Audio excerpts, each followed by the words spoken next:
Hey everyone, welcome to Tent Talk, the Farmers Market podcast. This podcast is all about farmers markets. Whether you're a farmers market manager or a small farmer, food maker, or artisan selling at farmers markets, you have found just the right podcast. I'm Kat Fields-White. And I'm Bridget Myers. We're longtime farmers market managers, educators, and consultants. Get ready to catch up on all things farmers market pros with us.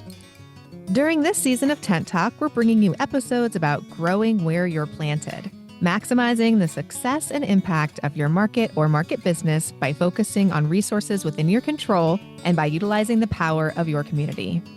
Today's episode of Tent Talk, the Farmers Market podcast, is supported by MarketWorks, now including the MarketWorks vendor app, a monumental shift in your vendor's profile and billing experience.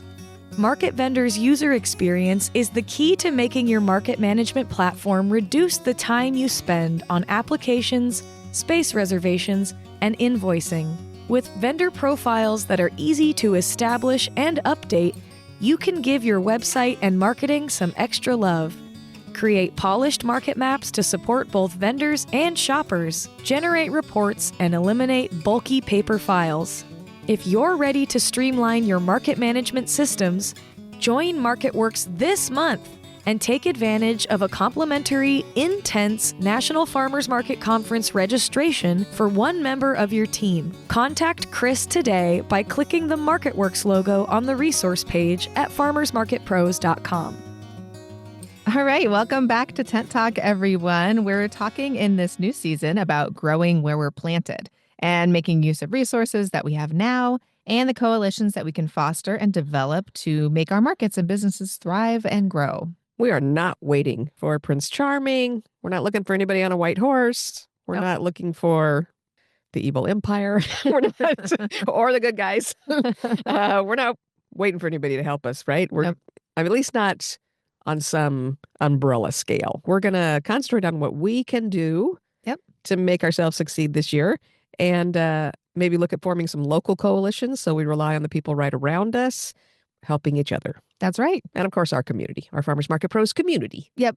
Continuing to foster our community and taking care of the things that we can take care of and whatever's within our control, and really being serious about that and taking some serious control and moving forward and making plans that can really help our success in this new year. Yeah, for sure. 26 is going to be a good one. We're going to fix 26. Ah, yes. Right? We always have a good phrase. We're looking for slogans here. If you have any in mind that rhyme with 26, let us know. But I think we all did a pretty good job last year, like grant-funded organizations that suddenly were without grant funding, that kind of thing. SNAP holdups where we had to raise money to help our neighbors. All of those things we did well in terms of pivoting and managing it. But what we're suggesting this year is that we just assume that we're not going to have support. Yep. We figure out a plan. And then if for some reason support comes back and gets stronger, gravy. Yeah, exactly. I think we can say anything that does come through, which things are coming through. I applied for Market Match, not thinking really that maybe that program will be paused or really there wouldn't be a lot of funds available, but got approved for 2026 and we're plunging ahead with that. So that's the matching program of SNAP dollars in my market. And so those things are kind of extra, but really in the back of my mind, I'm thinking, okay, what's my plan moving forward without really factoring that into the total budget for my business? So just kind of keeping those things in mind as we move forward. I think maybe having dual budgets. Yeah, that's a good idea to think of. Yeah. Yeah, optimal. This is what we do if we have additional funds, but this is what we know we can raise. This is what we know we have to spend. How are we going to spend it wisely? Yeah. Yeah. So we're going to talk a little bit about budgeting today, taking stock, looking at where we are, where we're going, with a focus on planning that includes some simple budgeting. And I know everybody hates that word budget. Mm-hmm. It's so intimidating. I've seen a lot of things where people are writing now about, don't call it a budget, call it a spending plan. I guess that's just less scary, right? But we're going to start with taking stock of where we are. Where I am, of course, is buried in conference planning. That's right. Oh, you're that's a spending plan for you right now. It is. Yeah. And hopefully that'll all balance out. But conferences in 7 weeks.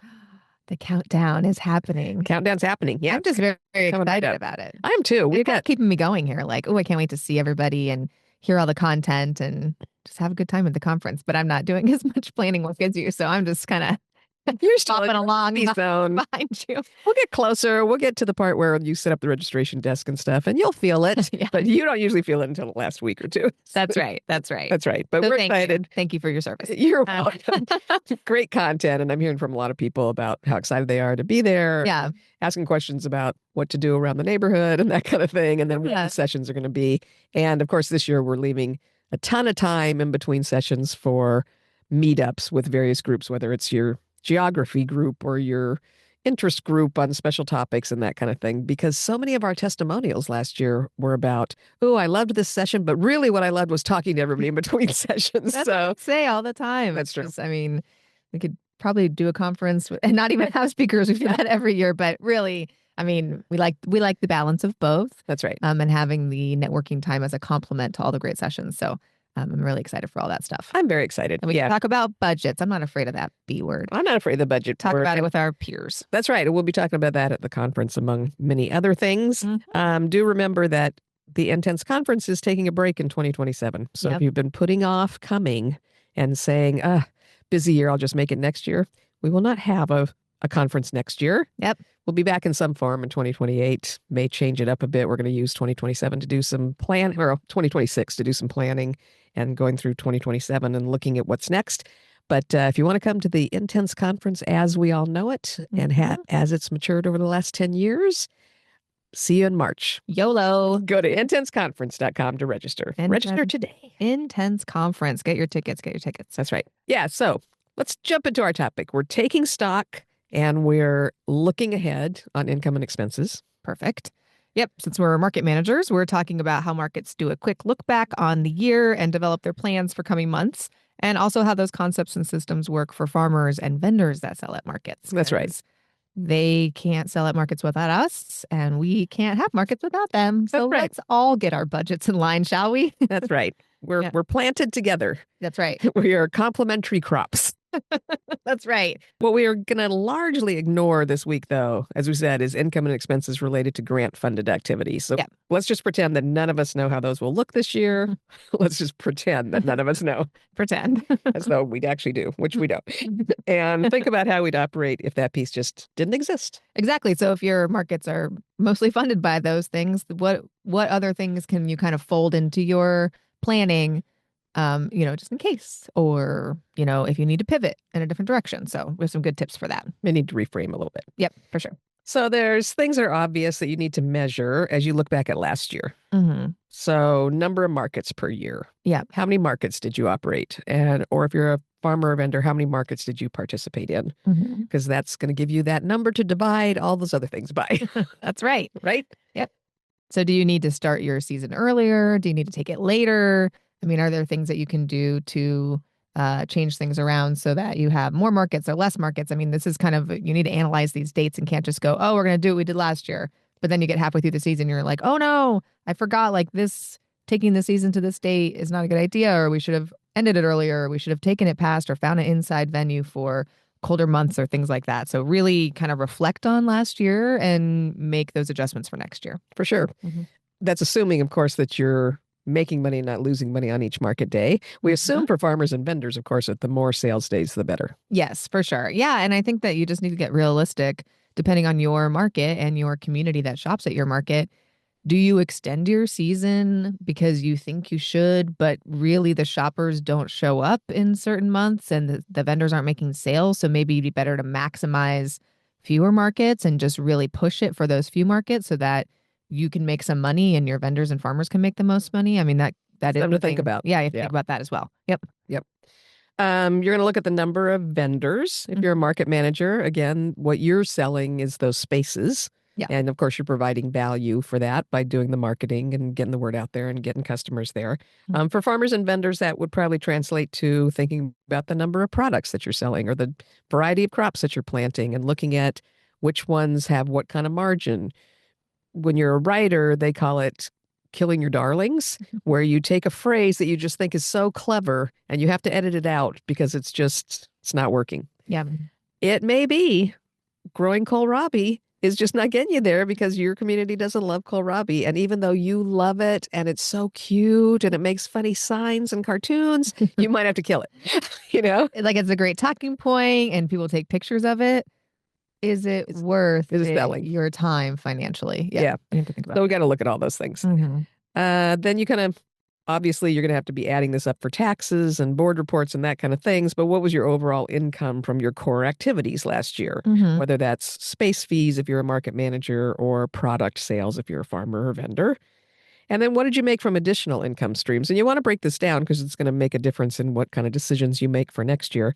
Did you have additional income from sponsorships? Did you hold fundraising events? Did you have a farm-to-table dinner? If you're a farmer or a vendor, did you, in addition to selling at the market, did you do catering jobs? Did you sell some wholesale if you're a farmer?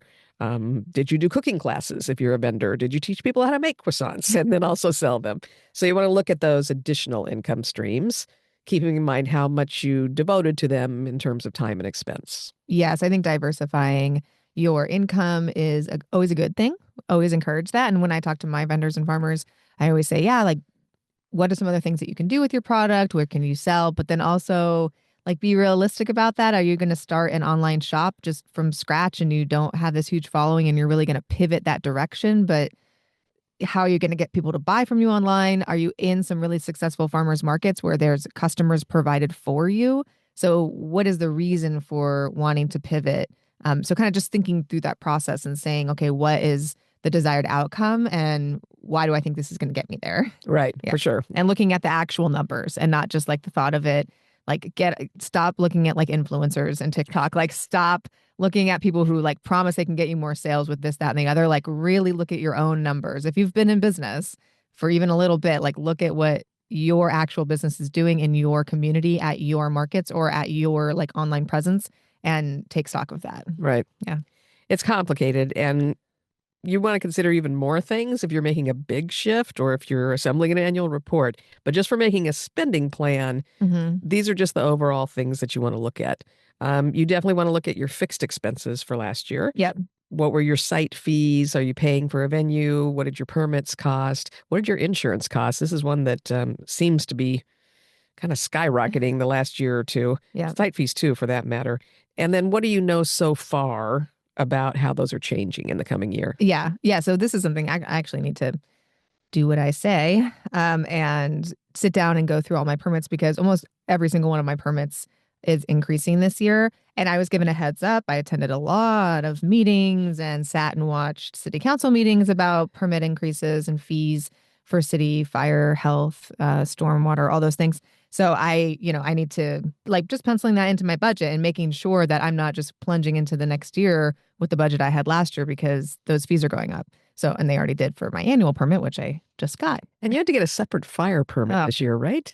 That used to be part of the big city permit, but now they have their own permit. They certainly do because they love me so much. That permit gives them an excuse to come visit and inspect. They love it. The fire marshal did say that he loves coming to my market. How could you not? How could he not love it? You love it too, right? When he comes? I just don't panic at all.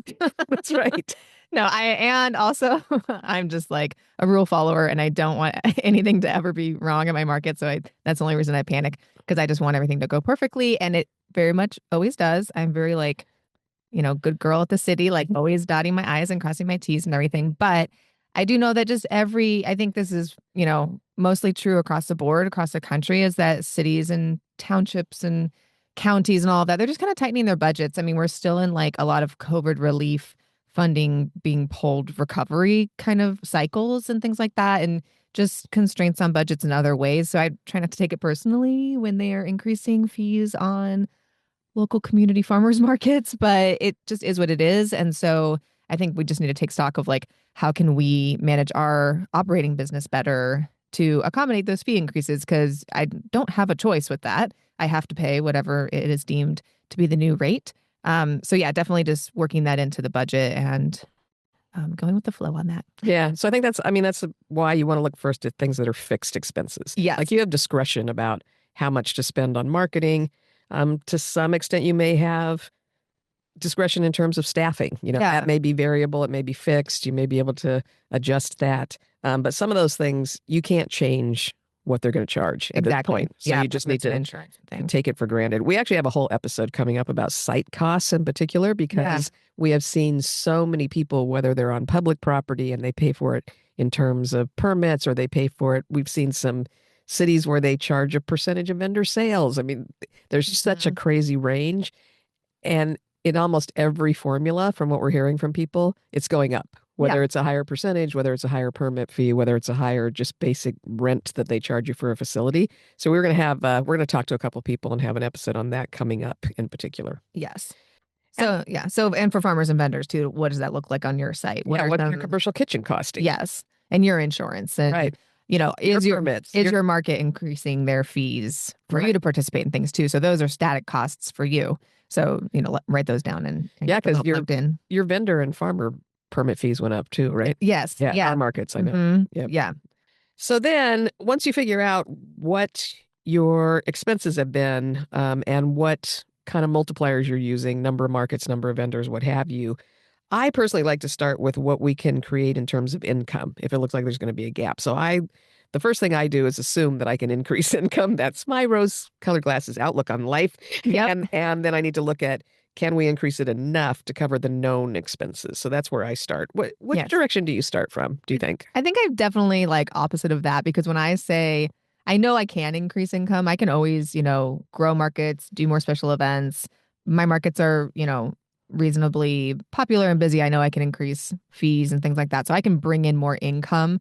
But in my mind, that goes, okay, that's more work for me. So my inclination is to say, how can I lower overhead expenses and not be charging folks more and not be working more? Not that I don't, I just work enough.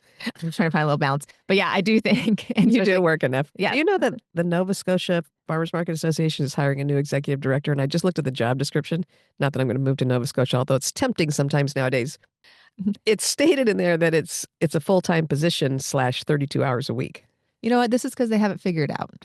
Right? This is the direction we should all be going. Yeah. I would love a 32-hour work week. Yeah. This is good. This is called boundaries. Exactly. Let's call that full time. I know we're digressing, but when you say that it's more work when you increase income, right. And we work a lot. And I'm pretty sure we each work more than 32 hours a week. But we shouldn't be. I think that's the right idea. I think they have the right idea. Yeah. And that's what I'm saying too. It's like, okay, fees are going up. So I need to, take that in consideration and adjust things like that. But I don't want to work more, 10 days a week as opposed to 8 days a week. I already work.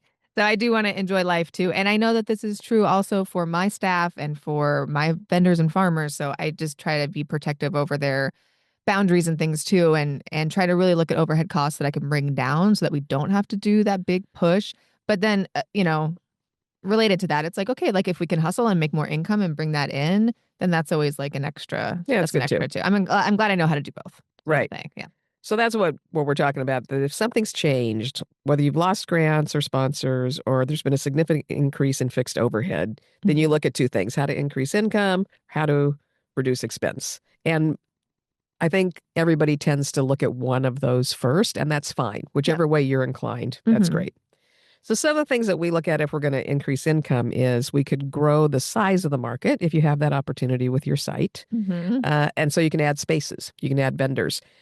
Now, you need to make sure that if you're doing that, you're willing to invest in more marketing and things so that your traffic count increases at the same rate as your vendor count, because you don't want to reduce your farmer and vendor income, obviously. Yes, that's something that I think vendors don't quite understand too. Just grow the market so I can get in. And it's this market doesn't quite have the foot traffic to accommodate many more sellers because there's not enough shoppers there. So then the farmers and vendors that are here, their sales are going to go down if I add more farmers and vendors. So it's it's very much a teeter-totter. For sure. Yeah. So, but are you at capacity, and is the, foot traffic significant, and could you? Is everybody selling out? Yes, exactly. Yeah. Yeah. So there are times when it's time for growth. I'm kind of at that point with my midweek market. It's been pretty full for the full 2025. It was really full. It was super busy. It kind of took dips at, times when other markets were taking dips during the year. But I've been considering do I grow this market, or is it a market that's a really strong 3 blocks? I have almost 100 vendors there. It's is this just a strong market that's going to stay full and all the vendors and farmers are going to be successful at this market? I also want that too. So it's those kind of things you have to consider in your mind, which sure. direction you want to go. But that is a way to increase income for sure. If you work it and you grow it, that is more revenue for you. Right. Yeah. I mean, the other option, or you could do both if you've got the traffic to justify it, Yeah. is you can increase the price of your space rent. Yeah. And sometimes, if you are really watching things and you can figure it out, you can justify raising space rent with the idea that you won't grow, that you won't add more vendors, because keeping that number of vendors means each one of those folks makes more in sales. And so maybe they're willing to pay a bit more in space rent. Yeah. And generally speaking, when we're raising space rent, we're raising it maybe somewhere between $3 and $10 a week. Yeah. Which for most vendors and farmers, that means they've got to make one more sale. Yeah. To make that all pencil out. Yeah. So I know a lot of people will say, oh, I don't want to hurt the farmers or vendors by raising the fee. But sometimes if you raise the fee a little bit, which means you can do more marketing, which means you're going to attract more customers, they make 5 more sales that day, even though it's covered by the first sale that they make. You're not doing them a disservice. You're helping them. Yeah, exactly. Because and we've talked about this before in other episodes about percentage rates and, keeping a vendor at a market that's, paying really low cost to be there, but having really low sales. Right. That's never going to just transition into a successful business for that vendor. So the more they're paying into the market, the more the market can do to bring more customers there, the more sales they make. That means that every hour that they're at the market is just bringing in more, making better financial sense for them to be there. Yeah. But I think that is something to definitely consider. I don't really increase space fee just annually on a clock, on a calendar. I really analyze what is going on at this market. How are the vendors doing? Are their sales increasing? And so does it make sense that I maybe need to add a staffer at this market, or I need to do some extra marketing for this market, or, we're growing a block, so I need to buy more barricades or things like that. That's kind of the things I consider when I increase rent at a market, not just okay, it's February, time for the annual increase. I've never done that. No, right. I really kind of put a lot of thought into it. And I really, I really think about what is manageable for this vendor to keep paying to be in this market and still make a profit. Right, for sure. Mm-hmm. Other ways to increase income, you can add sponsors. Yeah. You can adjust sponsorship rates, get more organized about how you approach sponsors. We keep talking about that. We don't do as well as we could, although we have a steady stream of sponsors, but we could probably do better. Yeah. You can think about partnerships. We were just talking about this yesterday, that years ago when we were just growing the big market, we did brochures that were passed out because we get so much traffic at the info booth and at the market, and that we sold little tiny ads on the back of that rack card style brochure to local businesses or to market vendors that wanted to be featured.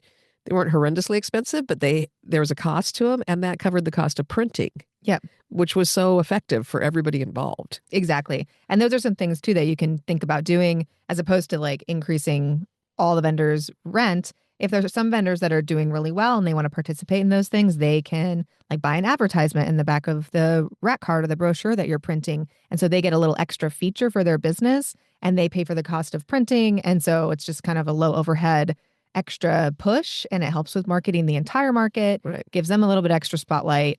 That's definitely something I'm looking to do this year at my market. So partnering on some of those expenses is a great idea. Mm-hmm. Site utilization, if you're one of those markets that's lucky enough to have a pavilion, if you pay the rent and control the whole pavilion, can you rent that out for weddings? Can you sponsor or host other events where somebody's paying you to share the rent on that space? Definitely. Yeah, so there's some ways that you can do that. Yep. And actually, even if you're not fully in control of it, you may be able to partner with your host and say, hey, I can help you coordinate events here, and then we'll share the net income from that. So these are very clearly things that you perfectly described when you said we can create more income, but it'll be more work. Yeah.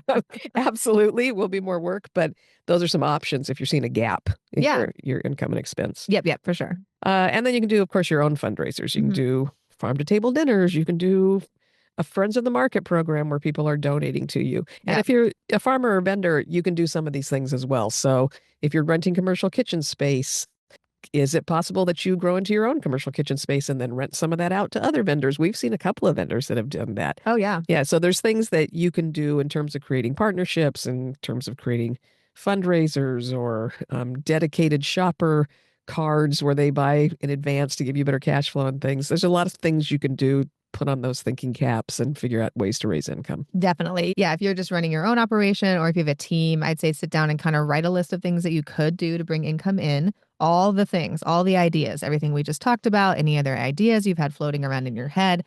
And then go through and like circle the things that you really like and like you really are like passionate about. Because sometimes running extra events, it is a lot more work, but you like that. It's fun. Yeah, like I started a new event this past year, and yes, it was a lot of work. I was really stressed out, but like I do like that. I like an extra event. I realized once I did that extra event in the summer, and then I had to do the Snap fundraiser where I'm like asking people for donations. I hated that. I hate asking for donations. Yes, Yeah. I don't think I'll ever do a Friends of the Market at my market. Now I realize that, and I know Snap was different. It was like emergency thing, but like I just didn't like it, and I didn't like pushing that out, and I didn't like watching it just wasn't something that like brought me a lot of joy. And so I'd rather like grind it out and do an extra special event versus start a Friends of the Market program. Now I know this to be very opposite with a couple market manager friends that I have across the country. They would rather quit running markets altogether than add another special event or do some kind of like after hours event after the market. You know, like I usually do the same day as my market. So that's like a 20-hour day. I love it. Thrive on that. They would rather do Friends of the Market and do a big fundraising push and give out tote bags and things like that. So you just need to be realistic about like what drives you and what can bring in, because there's so many things that can bring in extra revenue.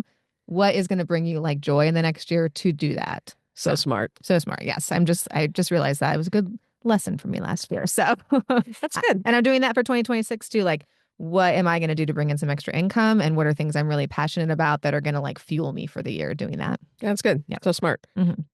The other way to approach this, of course, is how can you reduce expenses? Yep. So in some instances, we, for instance, are on city streets and the city sets the rate of the permits and that's all we pay. There's a lot of cities that actually charge a base rent. Maybe they charge a percentage of your space fees.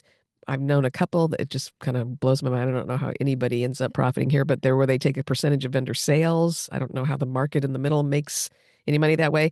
Anyway, there's a complicated. Yeah, there's a lot of different formulas and there's a lot of different rates. Some of them are extremely high. I've been talking to people that are paying like $36,000, $45,000 for their site for the year. That's a lot. If you break it down to, per market, especially if you're not all year, some of these people are like only 30 markets a year. And I'm just, who is paying this and how? Yeah, it's wild. So it's a really different budget. But all of those kinds of things in the world, other than perhaps city permits, are probably negotiable. Yeah. So you can go in and say, hey, I can do this for you. And I'm going to be able to generate this amount of income that you wouldn't have otherwise if we can get to a rate where we can both cover our expenses and make money and make it make sense. Yeah. So don't be afraid to negotiate rates that you're paying.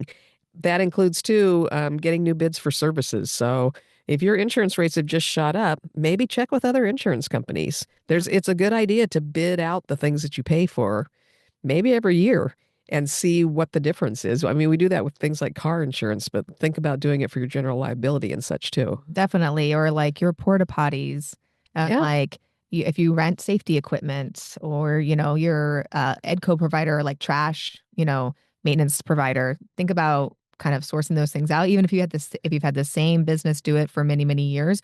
Or you can talk to your provider and say, hey, I'm looking at my overall costs. You've been a great partner and like a great vendor for me, but I need to kind of price out what maybe some other companies can give me. And you might be surprised. They might say, hey, I can give you a better deal on this and kind of renegotiate your contract with them. Yeah, it's always worth asking. Yeah.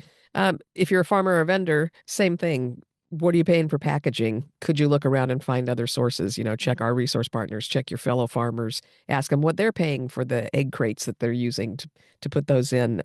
If you're a food maker, you're using a commercial kitchen. Are there other commercial kitchens that would fit your needs that maybe have a different rate? And in that situation, I'll bet a lot of it is like you're talking about with our Porta-John rental folks, which is if you say, I'm going to need to look at some other places. If you've been a good tenant for them and you show up on time and you clean your space when you're leaving, they may want to negotiate your rate so that you can end up with a different overhead and everybody's still secure and making money. Definitely. Yep. You can look at your marketing budget. We generally almost never recommend lowering your marketing budget just because Yeah. I think that's really what we provide to vendors. We provide physical space and we provide the marketing that brings customers there. Yeah. But certainly you can look at, are there other avenues for marketing that cost less than what you're doing right now? Yeah. Or more effective, with less cost and less time spent. So look at just different marketing avenues. You might be surprised at something. I mean, last year I did like paper flyers and we took them around to all the hotels and businesses. So it was a little cost to print flyers. I paid one of my staffers to walk around the neighborhood for a couple days and do it. And we got a lot of ROI on that because people came in, they go, "Oh, I didn't know there was a farmer's market here, literally down the street for 17 years. Oh my God." But don't get me started on that. But it was like, oh, this is great. This was like a great avenue to take, versus maybe paying like to boost a social media ad or to, do some of the other marketing things that we do and like do print advertising or take our time to go table at other events and things like that, which I still do. And I still suggest markets keep doing that. But maybe there's some things you can kind of switch out that might be better that you don't know. Yeah. Mm-hmm. Yeah. Get out of that "we've always done it this way" mindset and start looking at what some of the other options are. Yeah. Don't just assume that your neighbors down the street know you have a market there twice a week for decades. It's amazing, isn't it? It's amazing. Yeah. And everyone likes a little flyer. I'm a door hanger booster. I mean, door I love hangers are where it's here. at. Yep. Sure. Hotels in the neighborhood. Let me a little piece of marketing advice.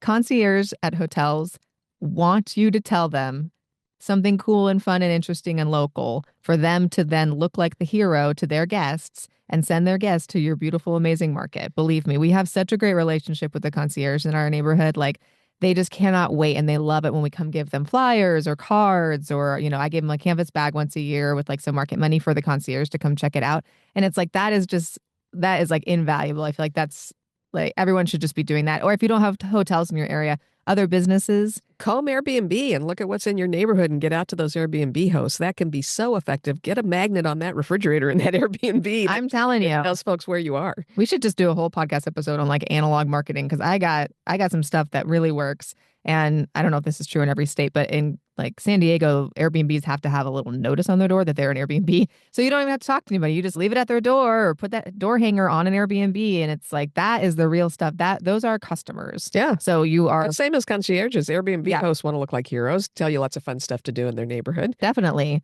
And if you have like a really farm and food focused market, which mine are like both, mine are like half for residents, half for tourists because we're in such a tourist area. But I do mailers to all the condo complexes and apartments around there because those are those residents that are going to come buy lettuce, loaves of bread, tubs of yogurt. Like, those are your grocery shoppers. Right. So give them a flyer. Give them a magnet. I'm going to do magnets again this year. Yeah. Give them a magnet. Circle back to that kind of stuff. But you'd be surprised, like the overhead is not too egregious on those kinds of marketing surprised. endeavors. Yeah. I'll put a little plug in here. Do you know that David Sachs, the author of The Future is Analog, is speaking at the conference this year? Right. Oh, well, I mean, we're going to get along. We're going to go to town. We're going to get along. For sure. Staffing is an expense that's tricky. Obviously, you don't want to lay anybody off. For sure. But for things that are not legitimately a staff function, Mhm. and perhaps you're expanding some service that you're offering, you're doing a kids activity, or you're going to coordinate chefs doing cooking demos or what have you, kind of to replace some of those SNAP Ed programs that got cut. You might consider volunteers or in-kind contributions. Maybe there's somebody at the restaurant association that really wants to take over for you, providing a roster of chefs to come do demos at your market. Or, maybe there's somebody at a preschool nearby that wants to promote their preschool. And so they would love to send staff over to do kids activities at your market. So there are some ways that you can get in-kind contributions.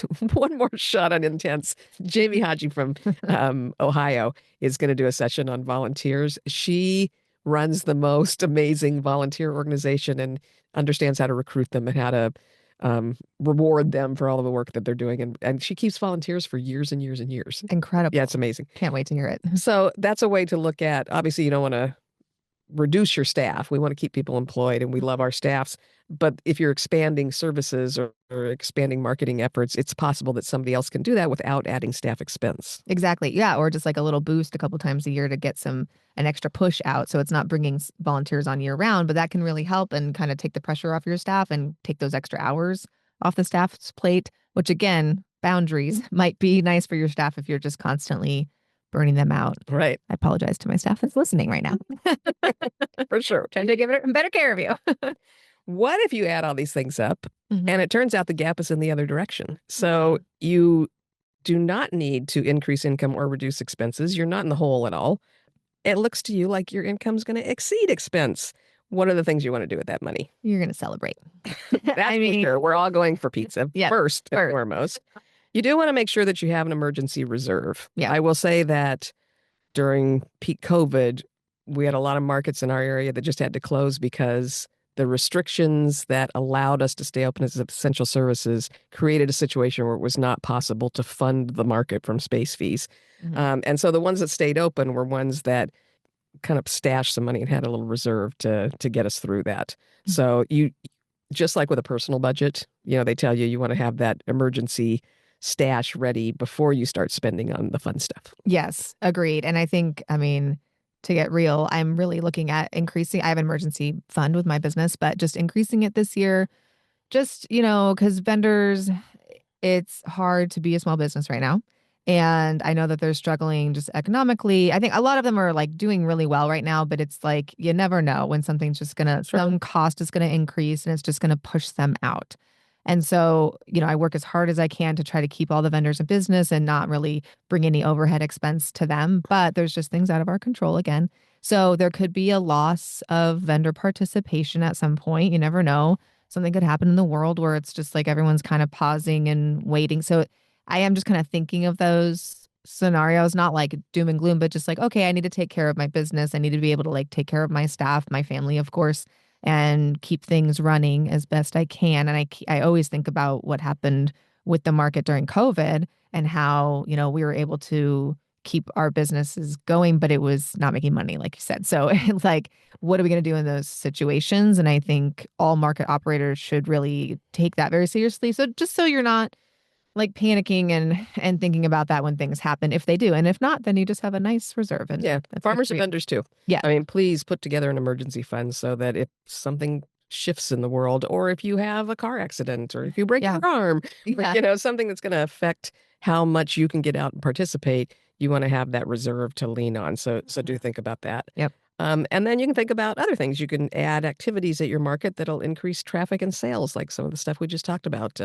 kids programs and chef demos and new forms of marketing and that kind of thing. You can use a little bit of that money for that. If you're a vendor or farmer and it turns out that you're actually getting ahead at a faster pace than you thought you were from one year to the next, think about doing a little R&D on new products. Think about new packaging or branding that might up your sales in the long run. This is the time to kind of invest back in your business. Yes, agreed. I think and those are positive things too. You can think of like fun stuff that you'd like to do. Sure. With if you have a little extra coming in. Big recommendation for especially packaged food vendors.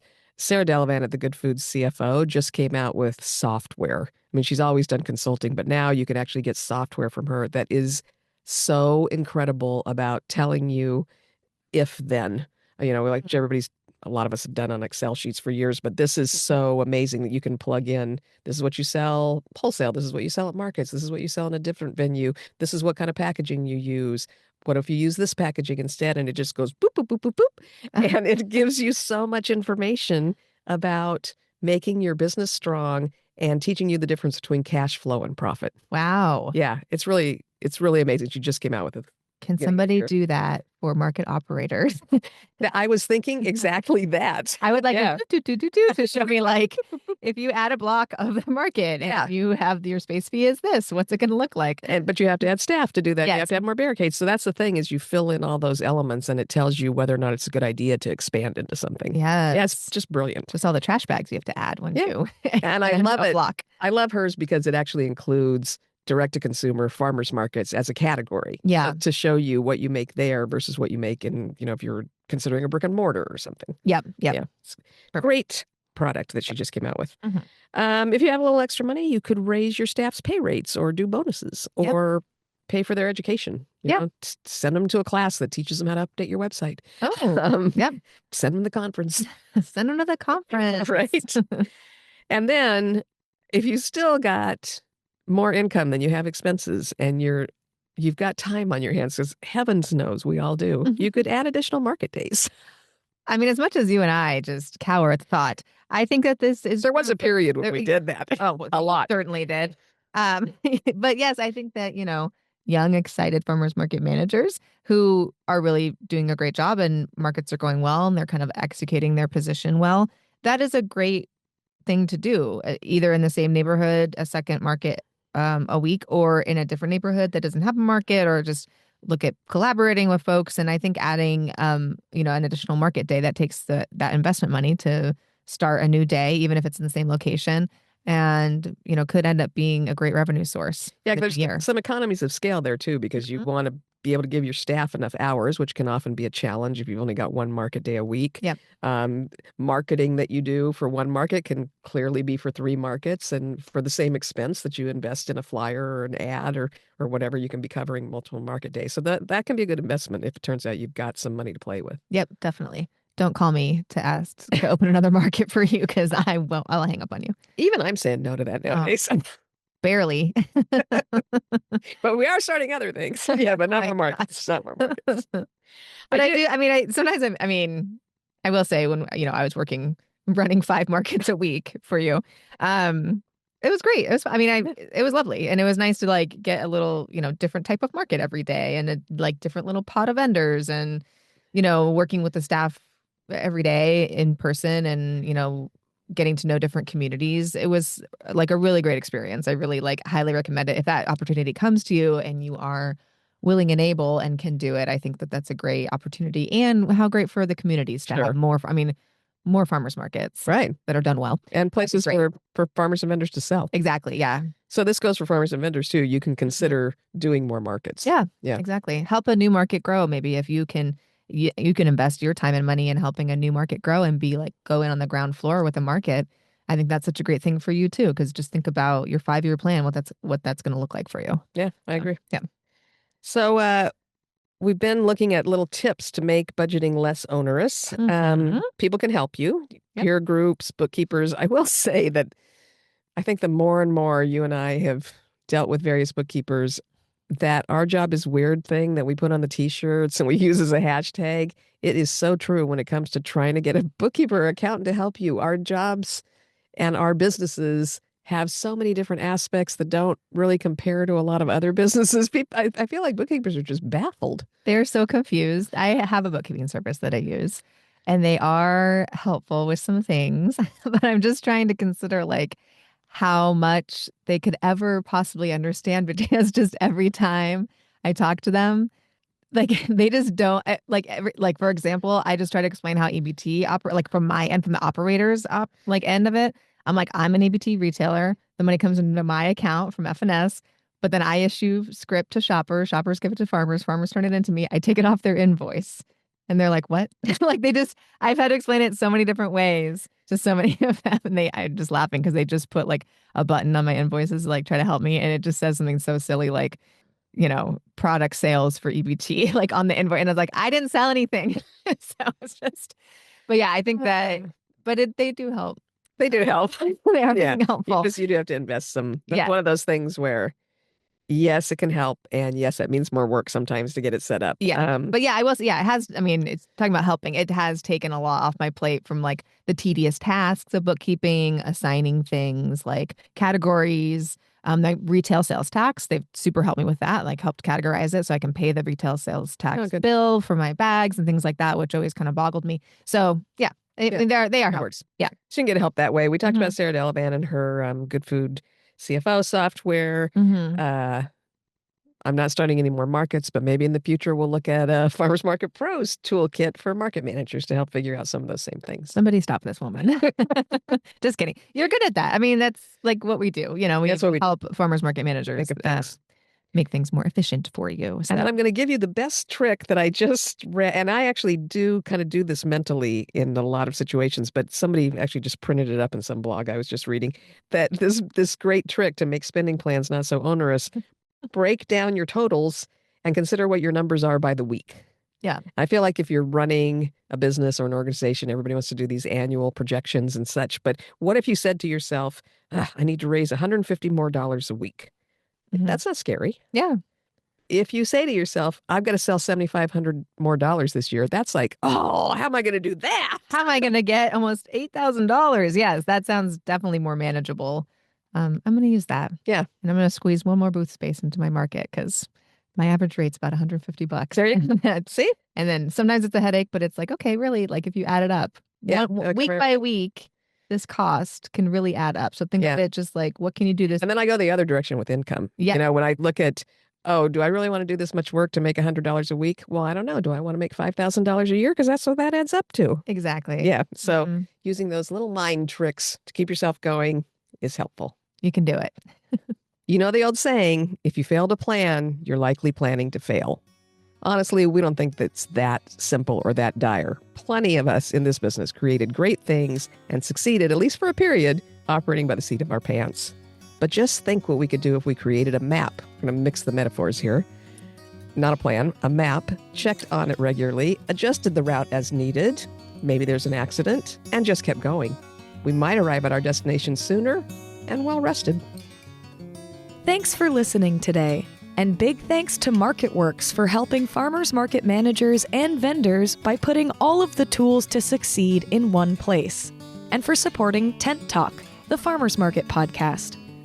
Sign up this month to take advantage of the complimentary Intense Farmers Market Conference registration provided to MarketWorks clients. Find more information when you click the MarketWorks logo on the resource page at farmersmarketpros.com and plan to meet Chris and the team in San Diego at the Intense Conference in March. Thanks for listening to Tent Talk today. Please leave us a review on your podcast app or wherever you listen to Tent Talk. Let us and others know how you're enjoying the podcast. Be sure to subscribe so you don't miss the next episode of Tent Talk. Connect with fellow farmers market folks in our private Facebook group, the Farmers Market Pros Community, and follow us on Instagram at Farmers Market Pros. Find online education and other resources at farmersmarketpros.com. Tent Talk is brought to you by Farmers Market Pros, where passion meets profit. Tent Talk is hosted by Kat Fields White and Bridget Myers and produced by Leandra Hayes, with original music by David Mead. Tune in for another great episode.